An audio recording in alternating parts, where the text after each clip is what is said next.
mga pasayan yan, saniya na sa rin yung half Filipino, half Filipina, hindi nga ang kulog now. Second din na nako karon diri sa Singapore, no? And it's a weekend, so mag-early morning walk ta diri, no? Na-notice yun ako diri mga pasayan yan, no, nga dugay, mga bli ang mga tindahan diri. Basin tungod no ka di pare sa Pilipinas, baga na mga graveyard shift, kaya mga call centers. I'll pili nga good na ako, good basin pa day sakto. Amazing kayo mga tindahan diri mga pasayan yan, kay mga karaan o mga colorful. Ang tawag ani kay shop house. 2 to 3 story building siya nga na ay trading shop sa ground floor o living quarters sa babaw.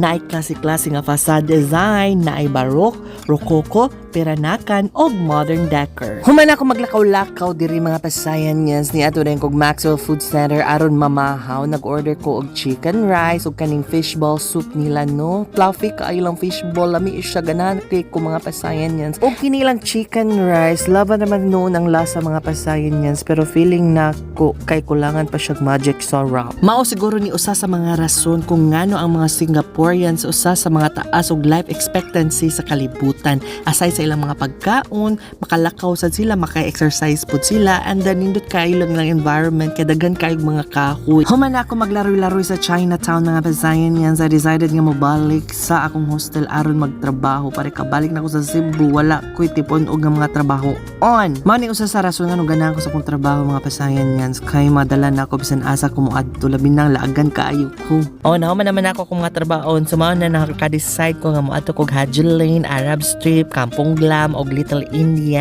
and this is my first day nga mo gamit sa ilang public transportation. And shout out kay Diin no sa pagpaulos yan nako sa iyang Easy Lane car. So smooth man noon ang ako pagsakay-sakay diri mga pasayan yan. Sometimes masaag ko pero kaya naman sa noon nga maresolbahan kay di makayo complicated ang ilang transportation system. Na mga mangutanan nako mga pasayan yan kung magkuha ba kuno kog tour package kung mulaag ko. Actually mag-DIY ra jud ko mga pasayan yan kay gusto na ko mag-observe sa mga kinabuhi sa mga lokal and then ma-experience ang ilang matag adlaw nga panikay-sikay. Sa akong paggamit sa ilang public transportation mga pasayan yan, na-realize yun na ko nga mga disiplinado jud kayo ang mga Singaporeans, which is something na kailangan natong mga katunang mga Pilipino. Anyway, naabot ako diri sa Haji Lane mga pasayan yan, so wala kayo ko nakakuhag mga pictures o mga videos kay daghan kaayong tao, and then alimuot pa jud kaayo. So mao nang niani lang ko sa Arabic ka diri sa Arab Street para magpabugnaw mga pasayan yan, kay grabe jud kayo kainit dire. And as a coffee lover, malipayon kayo ko mga pasayan yan, kay finally nakatilaw na jud kog Arabic ka. Wala mo gud ani sa Cebu. Nag-order di ako Kyoto latte mga pasayan yan, so sa gawas na lang ko nilingkod ikidaghan kayo tao nagpabugnaw pud. O human ako mag-relax ni ato rin kog Kampong Glam para makita ang famous kayo nga mosque diri sa Singapore. Then ato rin kog Little India mga pasayan yan, so gilakaw ra jud na ko pagikan Arab Street padong Little India kalayo, tapos init pa jud kaayo. Worth it naman sad noon kinalinga kog obserba sa mga tao diri, himantayon mood ko good uy. Human sa akong paglaroy-laroy pag init-init mga pasayan niya, balik dayon kog Maxwell Food Center aron mani hapon, and then nag-order dayon ko aning $2 nga fresh orange juice nga mga vending machine diri. Fresh nga orange juice jud ang gigamit ani mga pasayan niya, no, kay makita jud nimo kung giun sa pagpuga ang orange, pero akong now dili na fresh, haggard na.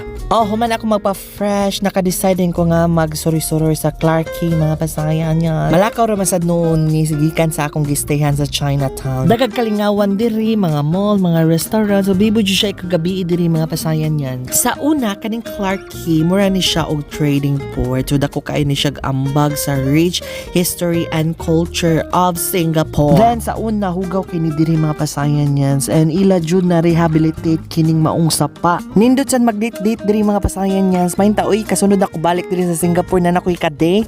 Gigoto may yaan pinangitag apam sa mo na ani lang ko diri sa McDonald's. Amazing kay lang McDonald's gamay kay portahan. Of course di na to kalimtan, ikaw man natog kaon mang limpyo ta sa atong kinan-an. Sa akong experience sa akong second day diri sa Singapore, na realize na ako mga pasayan yan nga sakto ang giingon silang founding father nga si Lee Kuan Yew nga usahay we have to make unpopular decisions para ma-achieve ang atong goal. Anyway, I hope nag-enjoy mo sa akong video, and mga pasayan yes, always remember that learning to love yourself is the greatest love of all.